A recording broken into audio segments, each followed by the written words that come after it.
dedicated to everyone who was involved in creating the reservoirs.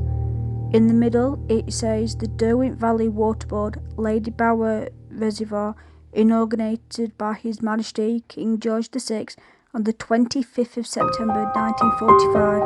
On either side, it states every single person who was involved in the project of building these reservoirs.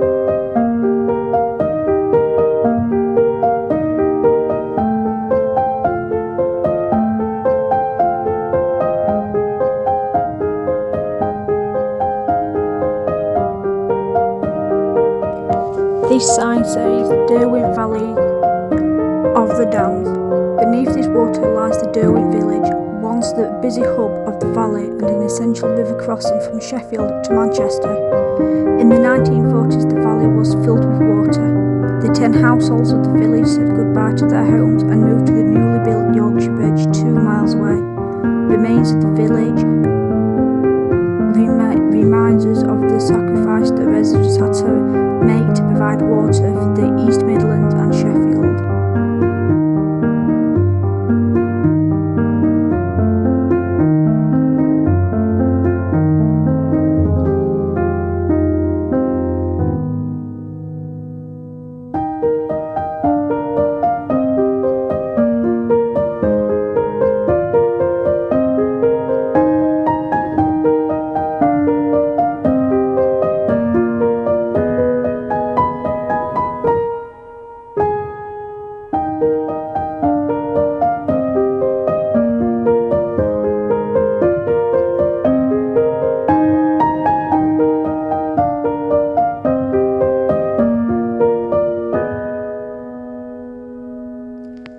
This sign says Exodus and Flood.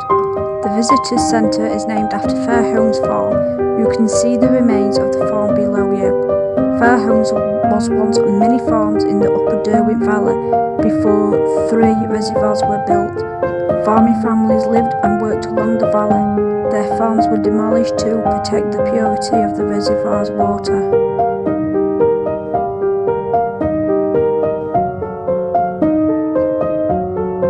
This sign reads, "These reservoirs are artificial lakes made by building the dams across the Derwent River.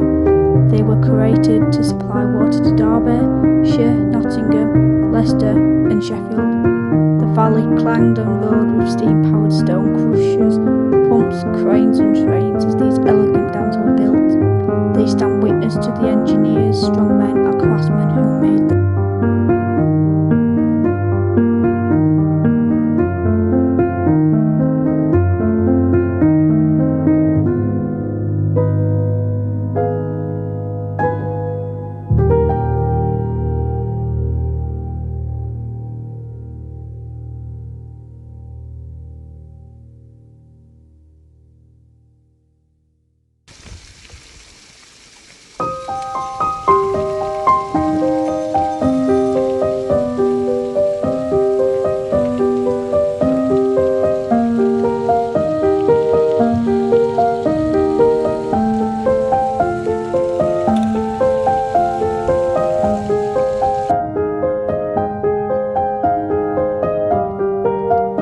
Tin Town's water supply and drains feel ultra-modern for their time.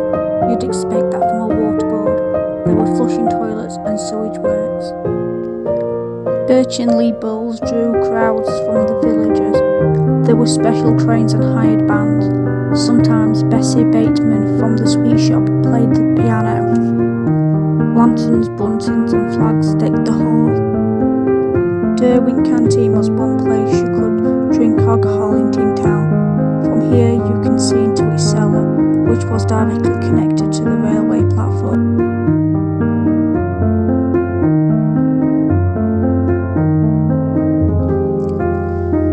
Come and meet the men who built the Derwent and Howden dams. Derwent Valley Water Board built a corrugated tin village complete with shops, schools, dance hall and even a public bath. 1,000 navvy workers and their families lived here between 1901 and 1914.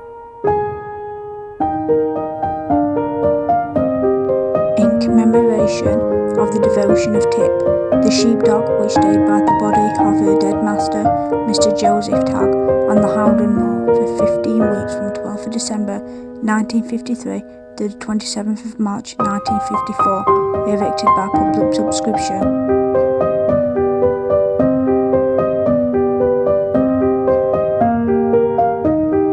One night in 1943, the valley's residents startled awake to the sound of heavy aeroplanes. Squadron 617 Royal Air Force trained here for their famous raid on the Ruhr Valley.